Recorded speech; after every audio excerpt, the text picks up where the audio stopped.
Today we'll be reading Animorphs number 3, The Encounter by K.A. Applegate.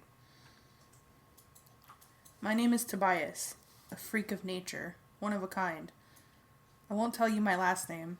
I can't tell you my last name, or the name of the city where I live.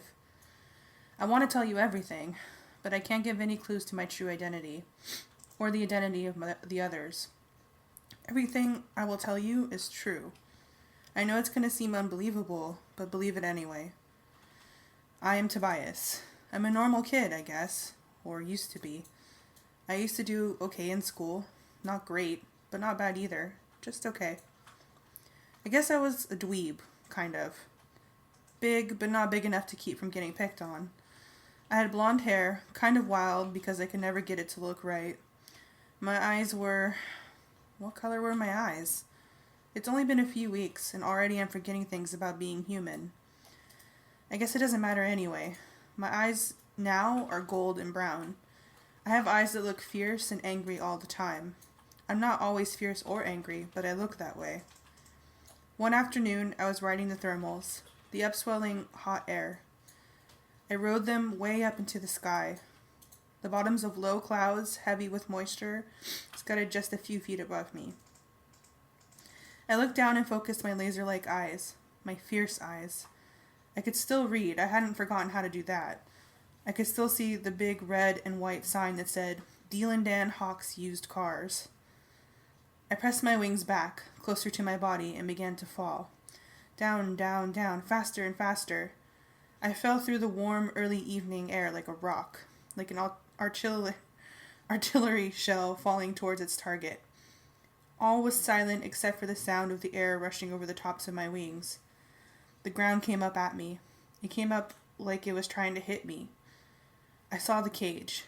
It was no more than 3 feet on each side. In the cage was a hawk, a red tail, like me. The man was close by. I recognized him because I had seen him on his TV commercials. He was Dealin' Dan Hawk. He owned the car dealership. He was the one holding the hawk prisoner. She was a mascot. On the commercials, he called her Price Cut Polly. It made me sick. It made me furious. I saw the camera. There were 3 guys standing around. They would be shooting a live commercial soon. I didn't care. Dealin' Dan went to the hawk's cage to feed her. It was locked with a bike-style combination lock. 4 numbers. I could see them as he turned the combination. 8, 1, 2, 5. I was 200 yards up, plummeting to the earth at 70 miles an hour. I could see the numbers as he turned them, and the human part of me, Tobias, could remember. He opened the cage and tossed in some food. Then he closed it again and spun the lock. Brilliant lights came on. He was starting the commercial. It would be live on TV all over the area.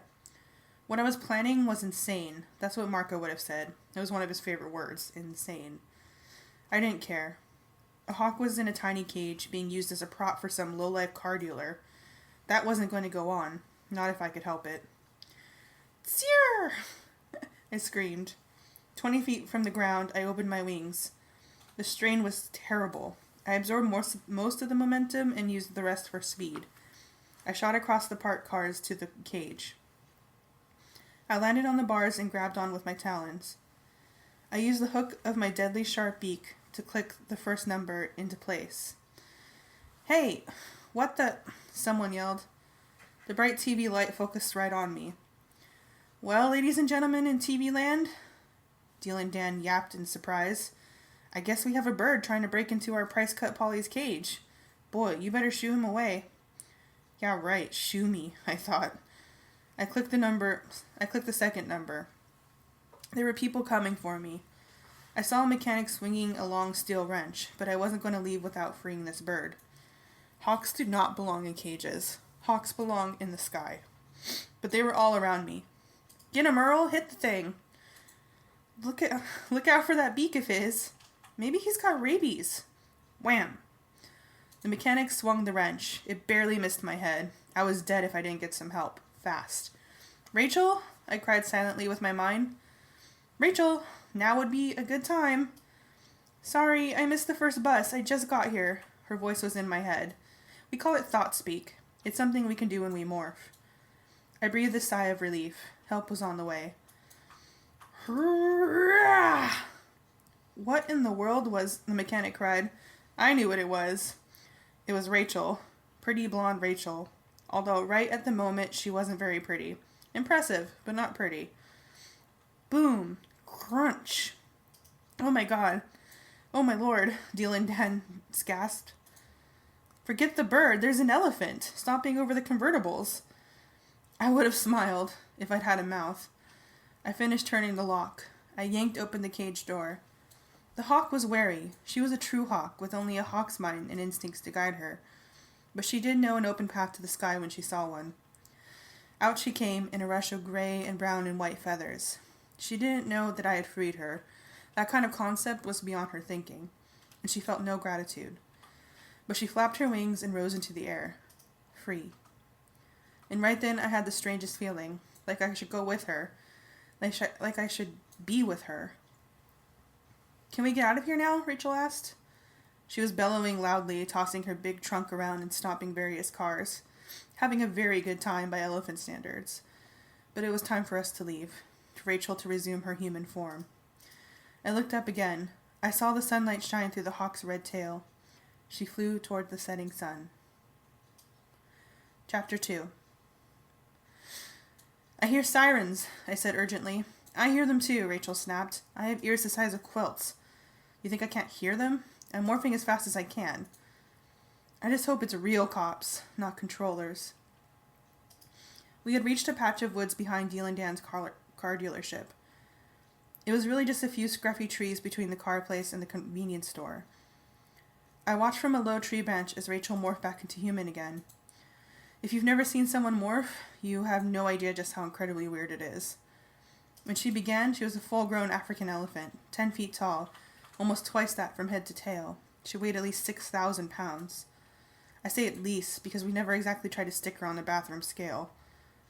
She had 2 curved tusks, each about as long as a child, and a trunk that dragged the ground when she walked and could pick up a big, slashing, yelling, dangerously angry Hork-Bajir warrior and throw him 20 feet.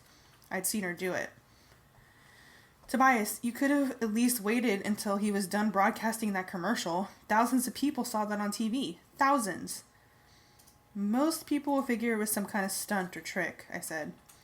Most people, maybe, but not controllers. Any controller who happened to be watching will guess right away that we were not just animals. Controllers. There's a word you need to know. A controller is anyone with a yerk in his head. Yerks are alien parasites. They're evil little slugs who live in the bodies of other species and enslave them. All the Hork-Bajir are controllers. So are the Taxons. So are more and more humans. Human controllers. As I watched, Rachel began to shrink. The ropey tail was sucked up like a piece of spaghetti. Her trunk grew smaller. Blonde hair began to sprout from her massive gray forehead. Her eyes wandered across her face toward the middle. The vast leathery ears became pink and small and perfectly formed. The others are going to ream us about this big time, aren't they? I said. Oh yes. I think we can count on that. It was my idea. I'll take the blame. Oh, shut up, Tobias. Stop being all noble. Besides, it was amazingly fun stomping those cars. She was small enough now that she could stand on her hind legs. As she did, her front legs grew smooth and human. Her back legs lost their clunkiness and became her long, coltish legs. Her morphing clothes, a skin-tight black leotard, emerged. The tusks swooped back into her mouth and divided into sparkling teeth. She was a very pretty girl. Beautiful, even. Except that she still had a 2-foot-long gray nose. At last the trunk seemed to roll up and became a regular nose. She was a girl again. Barefoot because no one had figured out how to morph shoes. Her mouth was back to normal. She had spoke in her normal voice, no longer in my head. Thought speeches only for morphs. Okay, I'm back. Let's bail. The siren sounds were coming even closer. Head for the convenience store. I'll go up and look around. I hope they still have some flip-flops for sale there, Rachel grumbled. The shoe situation is a pain. The elephant was gone. The girl had emerged. See, I told you it'd be hard to believe. It began as a deserted construction site when we found the crashed spaceship of an Andalite prince. He was the last surviving Andalite in our solar system. He and his fellow Andalites had fought in a great battle to drive away the Yeerk mothership. They fought and lost. Now the Yeerks are among us, and they are now trying to enslave the human race. Before he died at the hands of the Yeerk leader, a terrible creature called Visser 3, the Andalite, gave us a great gift and a great curse. The gift was the power to morph, to absorb the DNA of any living animal and to become that animal. Never before had anyone but the Andalites themselves been given the power to morph. It meant a life of secrets, of terrible danger. The Yeerks think we are a small band of escaped Andalites. They know that morphs had attacked the Yeerk pool. They know that morphs had even infiltrated the home of one of their most important controllers, Chapman. But they don't know that we are just 5 normal human kids who've been walking home from the mall one night. Visser 3 wants us caught or dead. Visser 3 usually gets what he wants. But I was glad to fight the Yeerks. Maybe I just had less to lose than the others. Or maybe something about that lonely, defeated, yet courageous Andalite prince touched me so deeply that I could never regret fighting to settle the score. But there has been a price to pay. You see, there's a limit on the power to morph. You must never remain in a morph for more than 2 hours. If you do, you're trapped forever. And that is the curse of the Andalite's gift. And that is why, when Rachel returned to her human body, I didn't. It would take Rachel a while to get home on the bus. I traveled a little faster, so I had time to waste. The sun was setting, and in my mind I could still picture the freed hawk heading into the sun. I hope she had found a nice patch of forest to spend the night. That's what a red-tailed hawk likes. A nice tree branch with a clear view of a meadow, full of little mice and rats and shrews and voles as they scurry below. That's how they hunt. I headed toward the tall buildings in downtown. I caught a beautiful thermal to build up the face of some skyscrapers. A thermal is like a big bubble of warm air. It rises beneath your wings and makes it effortless to just go soaring up and up. I caught the thermal and went shooting up the side of the skyscraper like I was riding an elevator. A lot of the offices were empty since it was Saturday, but around the 60th floor I saw an old man looking out the window. Maybe he was some big important businessman, I don't know. But when he saw me, he smiled. He watched me soar up and away, and I knew he was jealous. I was half a mile up when I finally turned away from the sun and headed toward Rachel's house. The sun was going down. The moon just peeked over the rim of the world. Then I felt...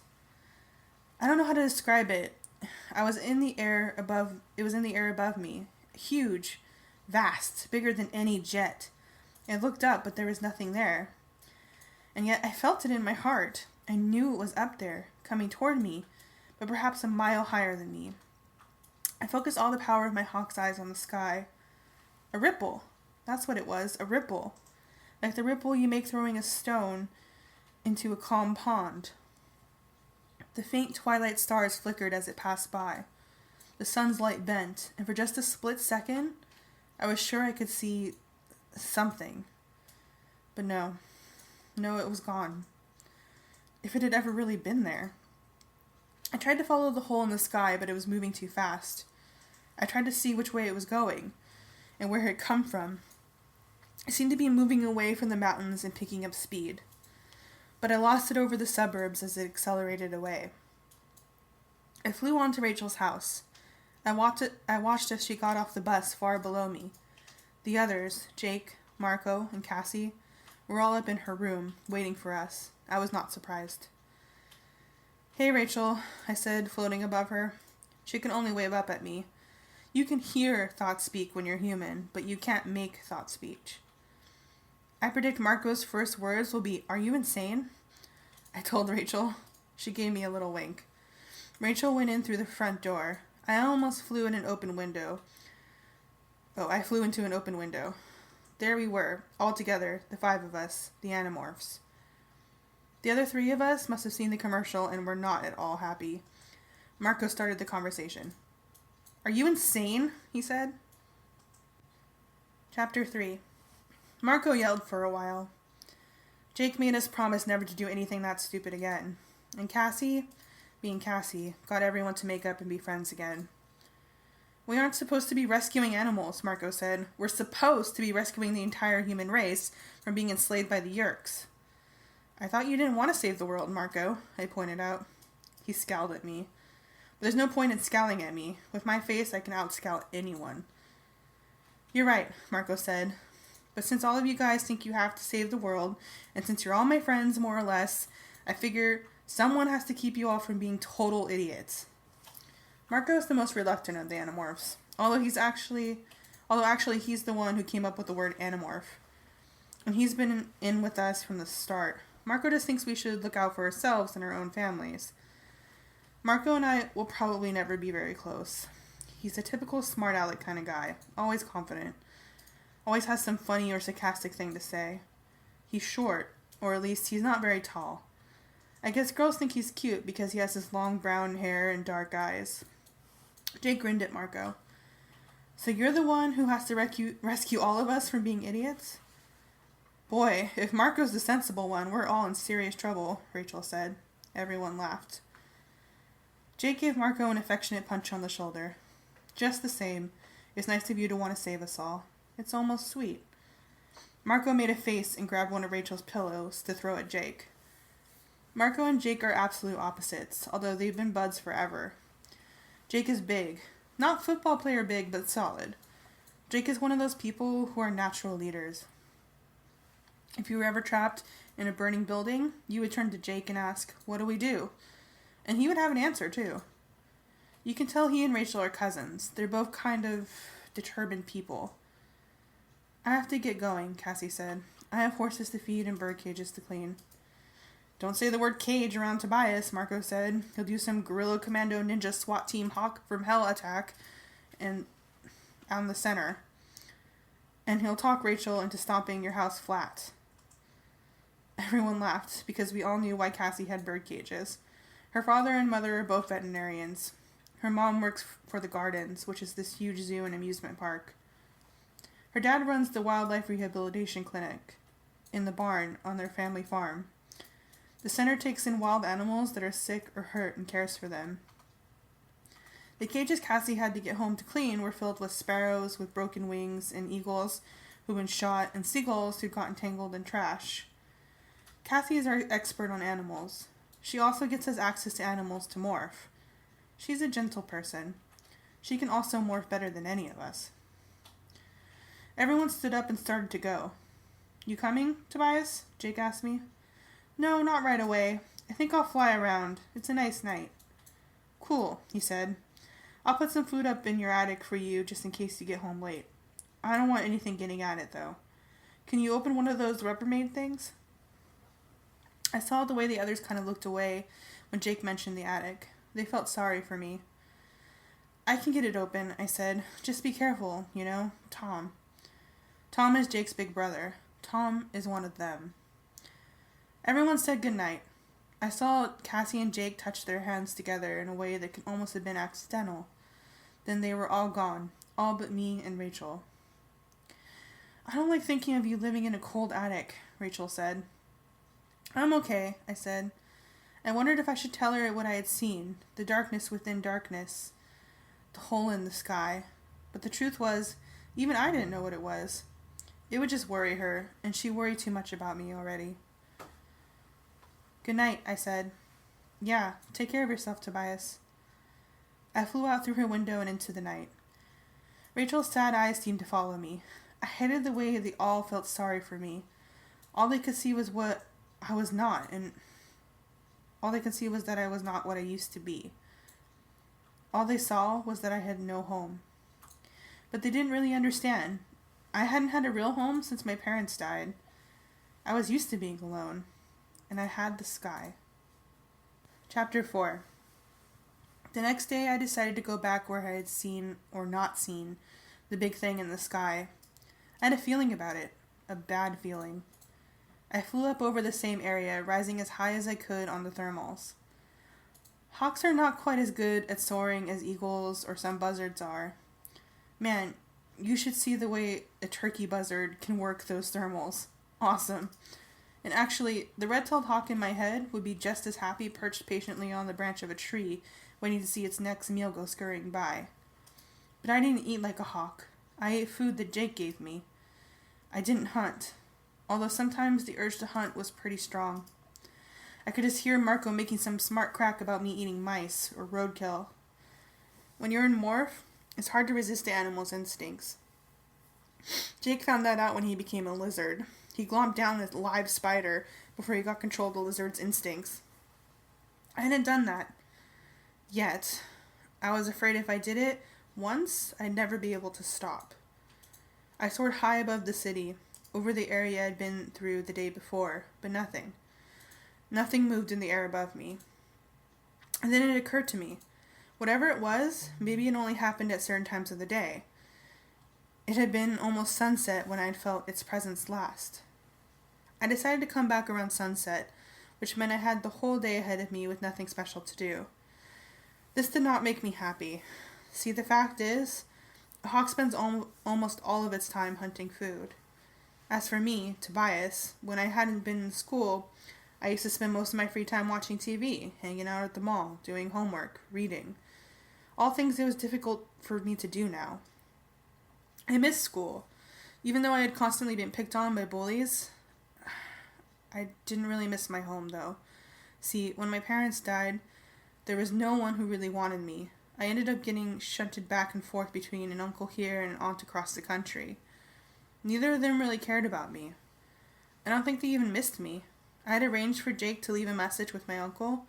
We told him I had gone to stay with my aunt.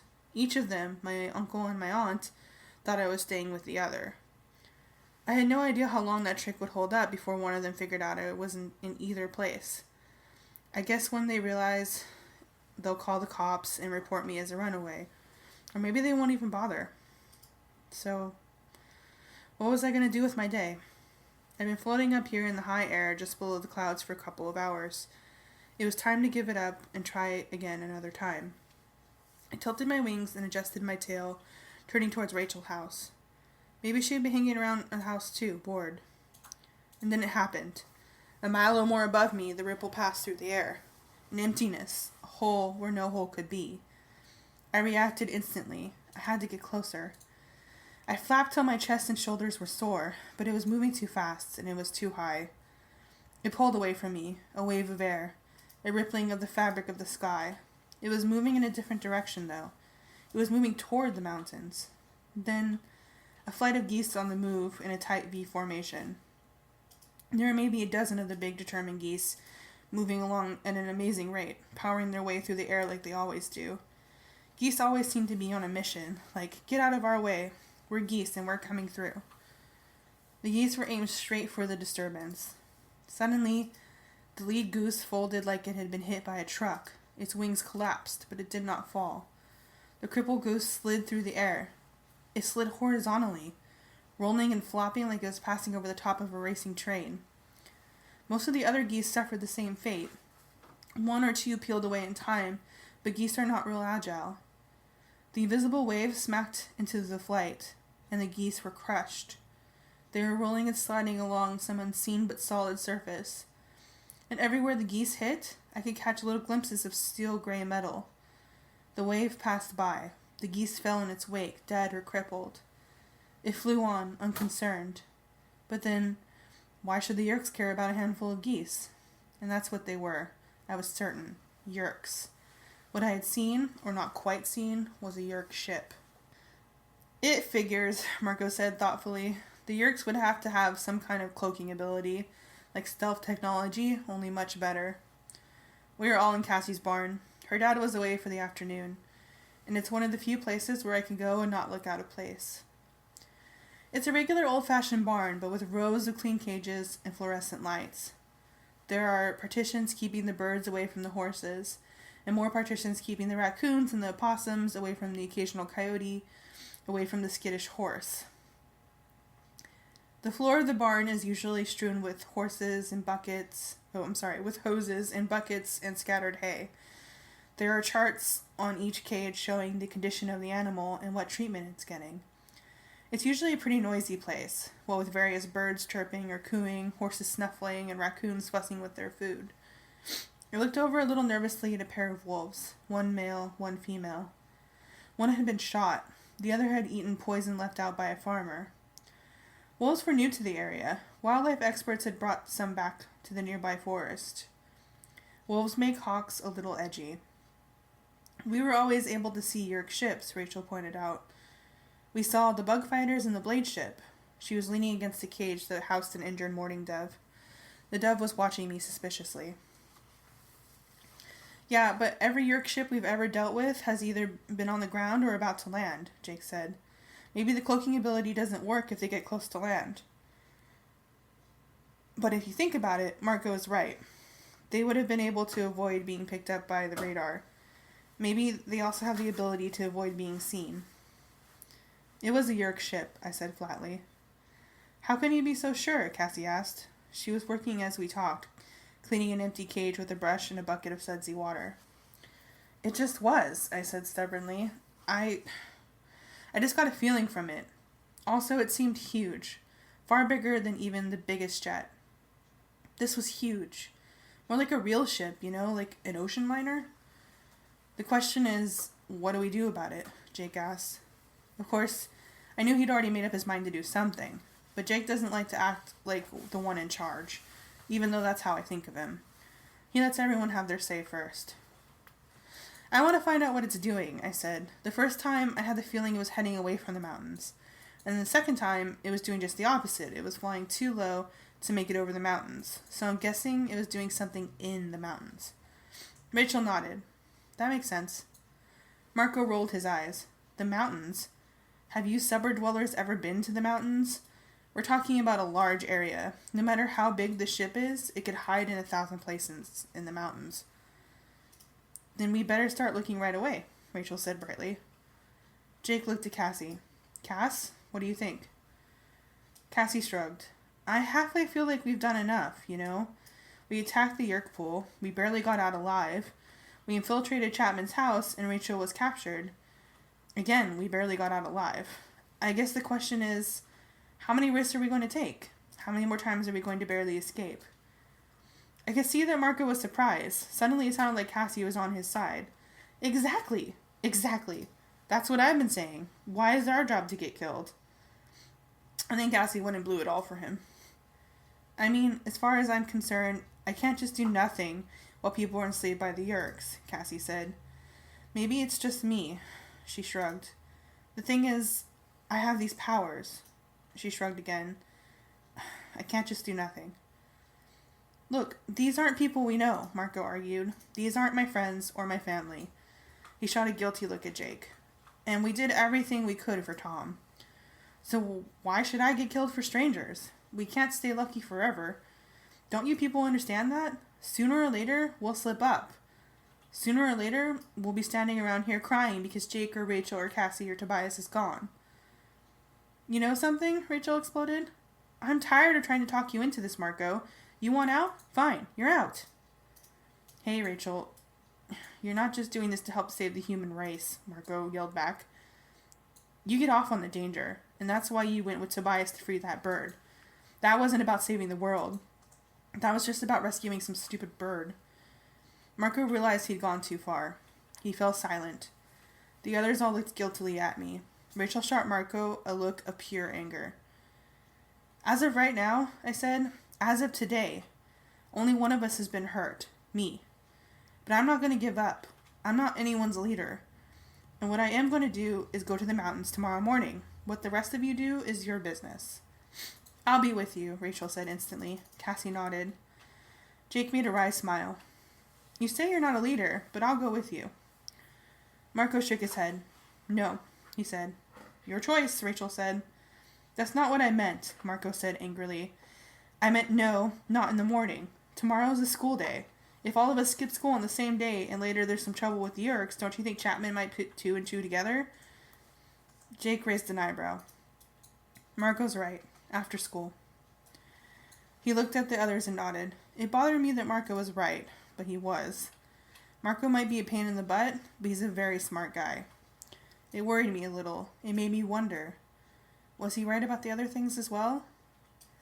How many risks could we take before we lost? How long till the 5 of us were 4, or 2, or none? Chapter 6. Marco had a peregrine falcon morph we'd used before. Marco and Cassie had morphed ospreys. Rachel had been a bald eagle. So we all should have been able to fly up to the mountains. But there are millions of bird watchers in this country. They're very cool people because they never hurt a bird.